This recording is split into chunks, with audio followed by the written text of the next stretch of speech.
empty the chamber on them. And how do you do that? We're 6 seconds, 8 point feet, everything you got. Everything you got. Turn that shit up. Let's go. Welcome to the Scoop World Order Transfer Portal Edition. We have some crazy stuff going on. A lot of big rumors. Drake May, Caleb Williams. We've heard about 1,000 different names, guys who could be on the move. We have no idea what's real, what's fake, but it is officially CLA season. We're going to talk about that for a little bit. But first, as always, we are thankful for and we are grateful for you guys. Thank you guys for joining us. This is a crazy time of year. The portal makes it extra spicy. Early signing day is here. On Wednesday, we'll have a big show on that all day. See who we get. Do we get Mateo? Does Brandon Ennis sign? There's a lot of stuff popping right now, so we'll see how it goes. With that being said, I'm going to bring in my good friend, Nevadabuck. Nevada, how are you tonight? You're in the green. Give me 1 second. Hang on. You're in the green room, but it doesn't mean go, but now it means go. Go ahead, Nevada. Crazy times, man. The transfer portal's changing everything. It's like changing the recruiting calendar and when guys are coming in, when guys are coming out. So lots of madness going on right now. Yeah, there's always craziness, and with the portal, it just never stops. What are some of the craziest rumors that you've heard from big names in the portal? I've heard Drake May was someone that Ohio State reached out to. Who are some other names that you've heard while you've been doing this? Well, I mean, today I wake up and I hear about Marvin Harrison Jr. potentially going to USC. Started as an internet rumor, and I'm like, that is one crazy internet rumor. So I call some of my sources and I'm like, hey, that's pretty crazy, right? And there's like, that's just as crazy as Caleb Williams coming to Ohio State. I mean, think about it. Ohio State's they've got an opening at quarterback next year. They've got a Mecca and Marvin Harrison Jr. to throw to, quarterback-friendly system. I mean, why can't Caleb Williams come to Ohio State? I ask that question to you. It's a reasonable question to ask. Why isn't Ohio State a logical landing spot for him? Yeah, I mean, if you could put anything out there, you might also put anything out there. I mean, like Marvin Harrison Jr. has no chance of going to USC, so. And someone made a podcast about it, so we figured, well, let's do a little tit for tat. We've got some guys. If you were Ryan Day, who are some guys you would go after that maybe aren't in the portal, or some guys that would fill some holes for the team next year? Well, I think the first thing is let's take a step back and realize recruiting's changing. And I was talking to a guy today who I consider one of the smartest guys in college football, and he was like, "Look, I would change my recruiting completely. I would go, instead of offering 25 kids a year, 24 kids a year, whatever it is, I'd offer 8 or 10 of the best kids in the country, and I'd use the next 15 or 20 spots just on portal kids." And I thought about that, and I thought, man, what a crazy idea. But then the more I thought about it, I'm like, that's really, really smart. The idea that you're going to either invest your time, effort, energy in a kid that you're not sure how they're going to turn out, or you can invest it in kids that you've already seen at the college level, you've already got tape on, you already know how they're going to compete playing up against men. I mean, that's really the move. And I know as crazy as that sounds, that's really the move. It's I think the days of signing 25 high school seniors is done, and I think the smart teams are the ones that are getting ahead of it, and that's why as much as it pains me to say. I mean, look at Michigan. Michigan's brought in 3 starting offensive linemen out of the portal already this year, and I mean that was unthinkable just a couple of years ago, and now it's completely changed. And Ohio State has got to change. I mean, to their credit, I think they've been more active. They've casted a wider net in this transfer portal season than I've ever seen or heard of them doing before, and I think it's going to yield some benefits for them. But I just think a fundamentally different approach has got to be taken. And like you said, it's not just kids in the portal. It's who do you want? It's being able to go out and look at it and say, what are positions of need? Where do we need to get kids from? And then how do we go about, making it happen and landing them? That's really the question. And you need a left tackle. Go get the best left tackle and offer them a deal and get them. And plenty of guys out there. Plenty of spots available, and I'm just hoping that Ohio State is really willing to embrace this. And I know this goes against kind of the family atmosphere, kinder, gentler type of approach. But I think it's the right approach going forward for Ohio State in the year 2022.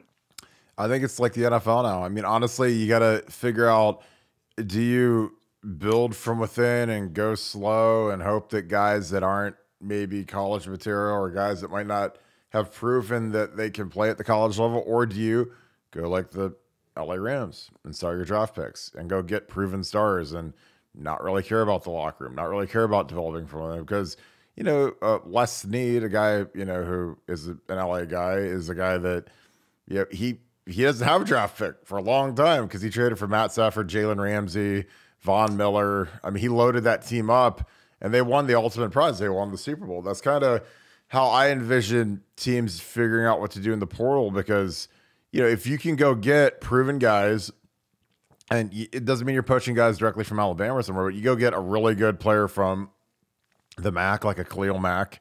You go get a kid from a lesser Big Ten school. You go get a kid from, from a coaching staff that got fired or whatever. I mean, you can get some really good players. Like, a 3-year starting guard at Purdue just went to UCLA. 2 Stanford starters went to Michigan. Arizona State starter went to Michigan. Michigan got maybe the best freshman linebacker in the country from Nebraska. He was the #1 overall guy on the portal big board. He'd signed at Michigan. And again, are you going to upset guys in the locker room? Sure. But I mean, when you're a coach, your job's to win. And I think Jim Harbaugh actually being a head coach in the NFL, I know Ryan Day spent time as a position coach in the NFL. You figure out, when you're managing this roster, man, not everybody's going to be happy. Like, when Jimmy Garoppolo, when they draft Trey Lance 3rd overall and they mortgage the future to get the kid, Jimmy Garoppolo wasn't happy with that. But at the same token, when he broke his leg, Jimmy Garoppolo stepped in and played. And I think that's part of the gig when you're managing these kids and be like, look, guys, like, you might want to sit there and be like, okay, I'm a sophomore and there's a senior tackle, and if I stay and I work hard and I'm the backup, then I'll ascend to being the starter. Well, anymore, they could bring in a guy who's a 3-year starter at Northwestern or Purdue or Auburn, and he could be the starting right tackle. So there's no more really counting and saying, oh, if I wait my turn, bide my time, like that's all out the door now. Nevada, do you see that? No, Kirk, hold on to that one topic just for a second, because you were the classic example of a kid that was kind of an underrated kid coming out of high school. Went there, looked at the depth chart, did your thing. How would this change the calculus for you? How would the portal situation, the idea that if you saw Ohio State bringing in 3 new offensive linemen, would that have changed anything for you?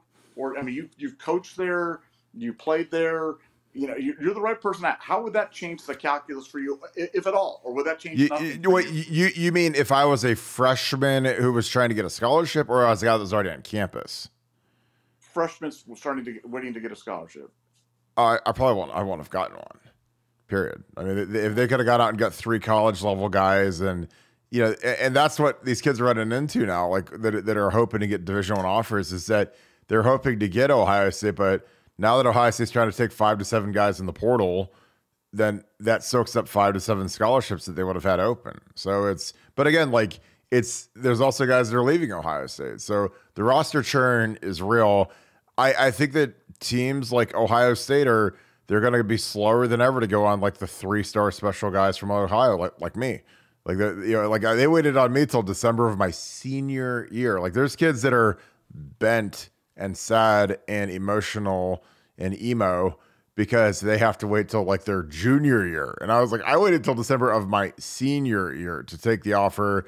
And then once I got it, I ran with it. Because once they give you the offer and you sign up and you show up to camp, everybody gets all the same stuff then. Everybody gets the same workout clothes, same opportunities, and you just got to make the most of it. It's not like the guys that get offered as juniors got like, a head start on anything. Everybody starts from square one. So, but no, I think a guy like me, a developmental guy, if they're looking for a closer to finished product in the portal, and I can't blame them, because the thing you got to realize, like if you're Ryan Day and these coaches, is these guys all rent the whistles and they all rent the Ohio State pullovers, because no one's there forever. And if you don't win, you're gone. So, what's the most important year for Ryan Day other than, to finish out this year? Next year. That's it. Not a guy who's a 5-year guy who might be able to start as a junior and senior and that kind of thing. I mean, you need guys that can play next year, which is why, if Ryan Day rocked the boat by going into the transfer portal this year to get a guy to start a quarterback next year, and that's a rumor, then guess what? Who cares? Because Ryan's going to win next year because, next year he's got Wisconsin at Wisconsin. He's got Notre Dame at Notre Dame, Michigan at Michigan. We only have 6 home games, and we have a new quarterback and a new O-line. So it's like, and the natives are restless. So, I mean, he can't wait around for a 2024 quarterback to show up and save the day. Like, he's got to go win some stuff next year. So, again, I like it and hate it. I think that, the roster and the brotherhood and all that is dead. Like, that doesn't exist anymore. I think that it's the NFL. I think that, it'd be like if you started training camp at the NFL and there's 90 guys on the team and they cut it down to 53 plus, 15 or so on practice squad. But you talk about, all 90 of us are a brotherhood. I'd be like, no. People say that like 30 guys are going to get cut, 37 guys are going to get cut, and they're going to have to go home and figure out life. They're going to have to look at their wife, their kids, and say, look, hey, babe, I didn't make it. I got to go do whatever, sell trucks, sell insurance, which I've done both. Love both jobs, great jobs. But, you're not in the league. You're not in the NFL more. You're not in the show anymore. And that happens to 40% of the workforce every single year. So it's just kind of moving into college football now where it's dog eat dog, and kids that, the thing that is really interesting is like, when these kids come out of high school, there's kids that are, kind of segmented. Okay, he's a lower Big Ten kid. He's a MAC kid. He's a good MAC player. He's a high tier Big Ten SEC type player. And then there's like the cream of the crop guys, which are Alabama, Ohio State, Georgia, Clemson type offers. Those are like, one of those 4 go on you, then you're like, you get offers from everywhere. But now, if say I was the Ohio State kid, my year in Ohio, I was the only kid from Ohio State that committed to Ohio State. But in reality, there were Mike McGlynn, who went to Pitt, could have played at Ohio State easily. There were 3. Corey Lichtensteiger went to Bowling Green, played like 7 years in the NFL. He could have came to Ohio State. There's a lot of guys that were in my class that didn't get offered that went on to great college careers and great NFL careers. And, if the portal existed back then, we probably would have gone after those guys because they would have filled holes. Like Corey Lichtensteiger probably would have started at center, next to me after my freshman year because he was a 4-year starter in the MAC, and McGlynn started 4 years at Pitt, and those guys were both draft picks and good players. And that's like the thing is like it's like guys that you beat out in the recruiting camps over the summer. You're not going to be beating them out anymore because they can actually come and join you. What are your thoughts on that, Nevada? That was a fantastic question because that really was something I was digging back on. Yeah, well, I just always wonder about that. I always wonder about how that would have affected a 3-star Kirk Barton kind of going through the process. How that would have affected you once you were on campus. If you see these guys coming in and maybe slotting ahead of you when you've been waiting, sitting there waiting. At that point, does that drive you out the door? Do you leave? Go? I mean, I know we can argue these things both ways, but I think what's inarguable is that college football has changed, and Ohio State's got to change with it. And I think for Ohio State, one of the things we've talked a lot about this. I know this turns off a lot of people, but when we start talking about it, but NIL, they've got to get their stuff together in terms of name, image, and likeness. They've got to kind of get these collectives under control. They need to find some big hitter to run these things, coordinate this activity, focus the activities on the existing roster, the transfer kids, and then the high school kids. But look, it's a time of change. I've hated a lot of it, but I look at it and kind of go, look, at the end of the day, I'm an Ohio State fan. I know no matter what happens when they tee it up against Georgia on December 31st, I'm going to be on the edge of my seat. We're a 2-game winning streak away from this team being known as possibly the greatest Ohio State team in the long history of the program. So I can't wait. Lots of good things going on, and I'll try to focus on the positive instead of the negative, and hopefully we get some good news in the portal here in the meantime.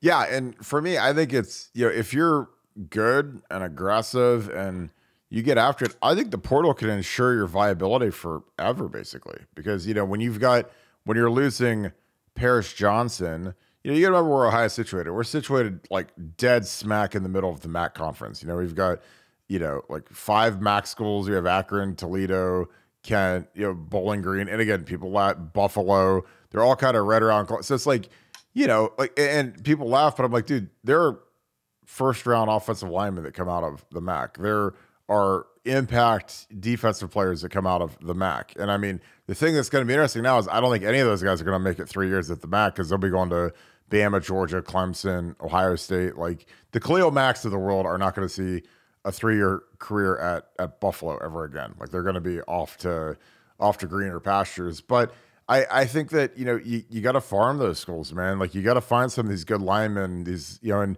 the thing about the MAC is it's probably the most transient conference because the head coaches in the MAC, they're either coming or going. There's nobody that's a 30-year head coach in the MAC. They're either doing great and they go up to the Big Ten or they go up to the SEC, or they're not doing great and they get fired and they go be, a coordinator somewhere.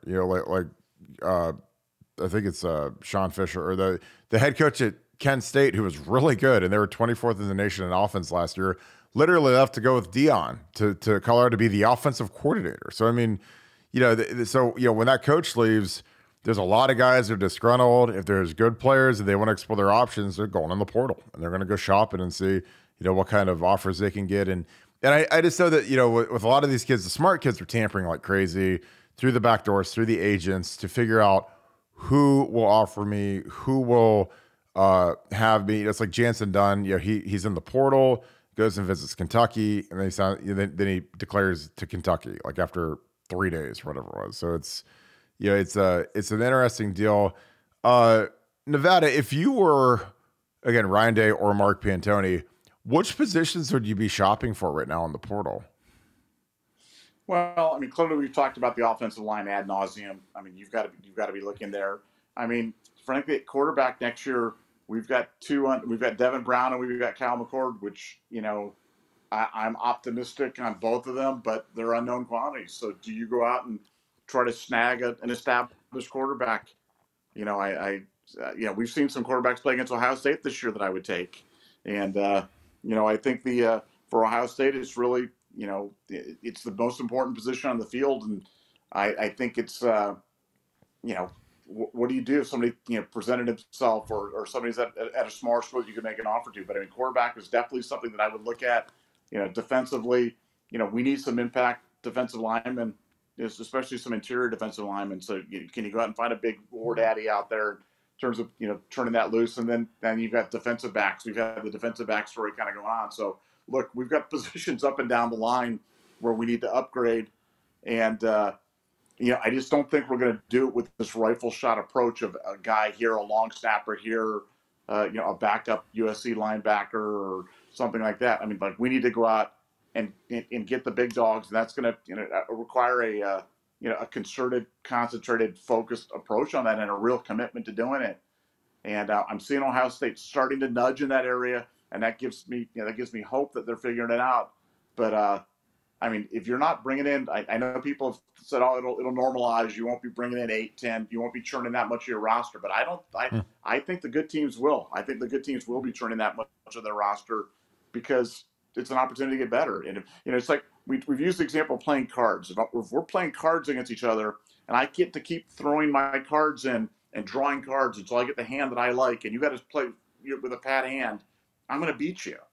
And I think that's the way you got to look at churning your roster. If you get to keep turning the cards in and get known quantities, I even get to pick my cards. I'll take those 3 kings and add that to the king in my hand. I think that's the way we got to look at it, and I think Ohio State's got to embrace that new reality. Yeah, I agree. Because it's to me, it's like the NFL. Like when you're in the NFL, they're drafting kids every year, they're signing kids every year. They don't really care about roster chemistry. I mean, you see, when Carson Wentz was the franchise guy for the Eagles, they drafted Jalen Hurts in the second round. And guess what? The best man won, and Jalen Hurts is the lead dog for the NFL MVP right now. And every year, when I was in the NFL, you pay attention to the draft, you pay attention to what linemen they're bringing in. I don't think it's any different. Is it going to be as warm and fuzzy as it used to be? No. But is it, is that a bad thing? I don't think so. I mean, because if you're earning your spot and you're earning your money, make them bring in a guy that can beat you out, because one of the big issues with when I played was there wasn't a portal, and guys that would get beat out that were older guys would get beat out by younger guys, and they would just kind of coast for 2-3 years and just basically be like Deadwood. They do enough to not get kicked off the team. They do everything that was prescribed, all the workout stuff, but they're not working to get better because There's no out for them. They're not going to go. Back in the day, they weren't going to go to the portal and go play 1AA football if they could stay at Ohio State and get the same scholarship check, get the same sweatshirt, get the same bowl ring, all that garbage. But now you have a way to churn your roster and make it better and build depth and throw some heat on there. And again, if guys if they're not doing what they need to do, they can go hit the portal. And I wouldn't feel bad because then they can go play at the level that they can play at. And that's what we what's different now. I think Michigan, when they go out and get the Remington finalist center, and then I don't know if he won the Remington this year, but I think he won the Remington this year, and he was all Big Ten this year. The kid from Virginia, that's enormous, and then we're going to lose probably 2 tackles, probably Luke Whippler. Maybe, I can't imagine Matt Jones stays for a 6th year when he ran out at senior day. Maybe he does. I don't know. But, 6 years on a rebuilding O-line, that's a long time, dude. So, I don't know. Any other things? We talked practice a little bit about the Nugget. You think Jaden Ballard is rising? Talk a little bit about that, Nevada, and we'll wrap this because it is Packers on Monday Night Football. Yeah, no, I think Ohio State, we've been talking about, Jaden Ballard a little bit as being kind of that wide receiver, that next guy up that's kind of, maybe emerging out of that young wide receiver group to kind of give us a little bit more depth. I think he's a name to watch for in the bowl game. He's a guy that can maybe provide an element that Ohio State really hasn't demonstrated as much this year, and I think he could play a big role in the Ohio State offense against Georgia. Another guy that we've talked about who's kind of been a forgotten man, but I really think is going to play a key role for Ohio State is Josh Proctor. I think Josh Proctor is going to have a big game against Georgia. I think it's a perfect matchup for a game like him. You're looking for guys that are impact players, guys that can make those big game-changing plays, guys that can cover the tight end, can also bring it at the line of scrimmage, and Josh is that kind of guy. So. I think those are a couple of names to watch for if you're an Ohio State fan. Ohio State has really had a kind of a sneaky good bowl prep, and they've kind of been serious. They've really kind of embraced this underdog role. I think for all the noise and all the swirling that's going on outside the program, you're really kind of sensing kind of a quiet resolve inside the program and kind of a us against the world. Nobody's giving us a chance. It's really taken a lot of the pressure off of the Buckeyes, off of the staff. And I think they're going to acquit themselves quite nicely against the Bulldogs. I think it's going to be a better than expected performance. Anybody that's looking for Ohio State to get blown out, I'm telling you, it's not going to happen. Ohio State's going to be there. I don't know. I'm not ready to call a predictive victory yet, but I am telling you they're having a very good run up to the Bulls. I like the plan. I like the preparation. I like kind of the resolve of the Buckeyes, and I think they're going to acquit themselves nicely. Yeah, and to me, I think that the Michigan loss, I hate saying this out loud because people roll their eyes and think this is the dumbest thing ever, but I think there is sometimes benefit to losing before you get to the playoffs because I think these guys realize that they're not as good as they thought they were. Do they really want to go out like that against Georgia? Because, in my junior year in 2006, we lost to Florida. We were undefeated all year, and I thought we were okay. I didn't think we were great, but we won every game. So, when you win every game, you kind of think that you're better than you are, and you don't ever get that recalibration of a loss. And, to get smacked at home by Michigan and to get just ridiculed by the community and Buckeye Nation and your classmates and everything, that's hard. And it's hard on these kids. And these kids are all sensitive. They all read all the trash that people write about them online. And to me, I would just, just quietly to say, look, if we go beat this Georgia team, you could just kind of instead of talking and running your mouth, you could just shove it straight up people's hind ends, basically, because you're going to be like, look, you guys didn't believe in us. Don't jump back on the bandwagon. Don't be big Buckeye fans after we go and pull this off. Because, when we lost to Florida in 2006, I knew that we weren't trending the right way. Our Michigan game, we barely won 42-39. And, we show up to Florida and they just beat us down. We lose our best player in the first play. But, if we would have lost somehow and still made the championship, I think that gives the coaching staff the ammunition to really get after you because you're not, oh, we're undefeated. Oh, we're this or that, or, oh, we're the greatest, or, oh, you spend from November until January hearing about how great you are. and it softened the team up. It softened the coaches up, it softened the players up, and then you run into a buzzsaw and you get killed. So like these guys actually got the buzzsaw a game early, and now with the magic of the playoffs, they get to be the 4 seed and they get to get into the show, and they get a chance to do about it. Because like after we lost to Florida, we were done. Like that, when you lose the national championship game, you never play with those guys again. Like the whole thing, it just ends. There's no, hey, let's get them next week. Hey, let's fight back. That's it. So it's going to be interesting to see what these guys do. I think your Josh Proctor thing is very notable. We got that tip that he's kind of lining up at Sam linebacker to help combat the 2 tight end look that these guys run. That is something that'd be interesting. Nevada, he started off as a starter, a guy that Jim Knowles projected could be an All-American, and then his role just diminished profoundly. After the first drive of the game against Notre Dame, he was benched. Have you ever seen a season go like Josh Proctor's, a guy that was a preseason All-American, go to just basically persona non grata and basically like a special teamer? Have you seen that, or how often have you seen that? No, I've never seen it, and it's been weird. But there's been a lot of the rotations this year on both sides of the ball that have been absolutely just head scratchers. And that you try to come up with some sort of a narrative or something to explain it, or something that you've heard, or well, maybe they didn't do this, or maybe this guy played better, or maybe this guy. But some of the things are just inexplicable. But here we are at the end of the year, and Josh Proctor now is going to play a key role in the defense against the Georgia Bulldogs, which is kind of where we thought he'd be at the beginning of the year. So somehow through all these twists and turns, the world kind of makes sense at the end, which it generally does. So, I know he's one of the few guys on that defense that, that's scary. You look at the defensive players and you kind of go, who do you have on the defensive side that's just a bad man that can really, play with those SEC guys and really turn the game around with one really big hit, or if you had said who's going to make that big play, you've got a couple of guys that come to mind, but Josh Proctor's definitely one of them. So I think it's going to be a game of big plays. I think it's going to be a game of big hits, and whoever gets the most bounces and a little bit of luck is going to win this game, because it's going to be a close game coming down to it. And like I said, I'm glad Josh is back where I thought he should be at the beginning of the year, and I think he's going to, like I said, I think he's going to play a huge role in the game against Georgia. And you can mark that down and hold me to that one.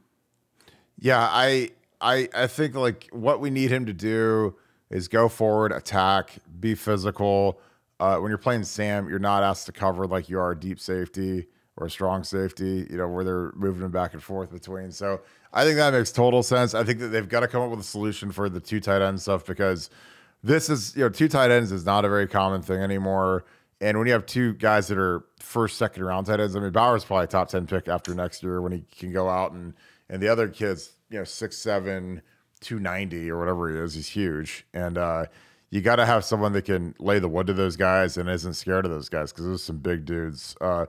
We're going to wrap this thing. And this is one of the funniest chats I've ever seen. Oh my God. Ryan Day is a 7-on-7 lingerie bowl coach. Ryan Day has made us soft as peanut butter. Man, you guys are brutal tonight, guys. But hey, we got a chance to win a national title still, and there's 4 teams that can say that right now. So that's a real thing. Now you got to go take advantage of the opportunity. Nevada, you got anything to close this thing out before we go watch your boy Baker Mayfield and the LA Rams invade Lambeau? Like I said, I think Ohio State's, for Ohio State fans, Ohio State's having a quietly good bowl run up right now, and I think they're going to surprise you. I think for Ohio State fans, like you said, to reserve your spot on the bandwagon, man. Get it early, because you don't want to be one of those guys that's jumping on late after the Georgia game. So it's there's plenty of room on the bandwagon. It's just right now it's just me and Mr. Barton, but we're inviting other people to jump on. Does it feel like Clemson in 2020 at all? When we had one of our own writers pick Clemson to win that game, and it's like it kind of feels like a lot of people were like scared of Clemson because they beat us in 19 and Lawrence and all that. Does it feel like that at all to you? No, it does. And, I remember against Clemson, one of the things that Ohio State and Ryan Day did is they let the offense hang out. They aired it out. They were going over the top on those guys. And, if you're going to go against Georgia, that's what you want to do against Georgia. And a guy like Jaden Ballard's a guy that can take the top right off of it. And I think you're going to see more of that. And I think if Georgia's got a weakness on defense, they don't have many weaknesses, but they're not great against the pass. And CJ Stroud can spin it. And if you give him a chance, we've got an offensive line that can protect. If you're smart about what you're doing, if you create some doubt for them, you give him some time and give him some space, and some big things can happen. And I think Ohio State's going to be looking to make big plays. And I think that's an advantage to Ohio State. And it definitely has a Clemson 2020. I mean, before that game, there wasn't a lot of people. Yeah, I mean, it wasn't like we weren't huge underdogs in that game, but not a lot of people were kind of wondering if we were going to be able to play against Trevor Lawrence and after what had happened the year before, and we kind of took those guys apart. Now I don't know if we'll do that to Georgia, but I think we're going to play. I think we're going to play well, and I think they've got a great game plan to do it. I do too. I feel better every day. They're going to move the pocket. They're not going to let Jalen Carter, big number 88, the D tackle, to tee off. You got to help Matt Jones too, man, because that guy is a monster. He's number one on Mel Kiper's big board right now. So he's a guy who's probably going to be a top 3 pick at defensive tackle. So, but when he's a defensive tackle, I'd rather be a top 3 D tackle than a quarterback. So, I think you just got to help Matt wherever he lines up, you got to help. Luke Whippler has to go to that side, flip the protection, chip the guy, move the pocket. There's about 50 different mechanisms you can do to help out the guards in pass protection versus a guy like Jalen Carter. I hope we use every single one of them. So I'm going to wrap this thing up. Any final words, Nevada, before we close this thing down? Go Packers. Beat Baker Mayfield. I hope to embarrass that guy tonight in Lambeau Field, so we can all watch that and laugh. I can't wait to watch it. So, well, we appreciate you guys. This was a tongue-in-cheek episode, obviously poking fun at some people that put out that Marvin Harrison was going to USC. So we had to return the fire and be somewhat facetious. So we appreciate you guys tuning in. I'm going to jump on BuckeyeHuddle.com for about the next 45 minutes until the game starts. But appreciate you guys as always. The huddle is on fire. I'm going to have Bill Greene on tomorrow to talk a little signing day forecast. We'll do a signing day show on Wednesday. We're getting close to Christmas. If you guys have a big Buckeye fan in the family, a subscription to BuckeyeScoop.com is the greatest thing you could ever get them. We literally are working every day on it. It's a blast. We have a fantastic member. We just actually handed out some paid forward deals to some of our armed servicemen, including an Army Ranger who I went to lunch with today. Fantastic guy. Some of the greatest stories I've ever heard are true heroes. So if you guys want to join the best community for Ohio State football, BuckeyeScoop.com is it. Our board is absolutely nuts right now. It's constantly refreshing, constant new information. Banks getting back from his vacation, so we'll be podcasting with him tomorrow. So hope you guys are doing great. I hope you guys have a great rest of your night. Thank you guys for tuning in. Appreciate you guys as always. Bang that like button if you can. And sorry, I believe Siri, of course, is stalking me, but appreciate you guys as always. I hope you guys have a great rest of your night. Thank you, Buckeye Nation, and thank you, Scoop family. It is close to time to beat the Bulldogs. So get on BuckeyeScoop.com, get all the latest on what is going on in bowl practice in the Woody Hayes. We have more reports coming every day. Appreciate you guys. You guys have a great night. Go Bucks.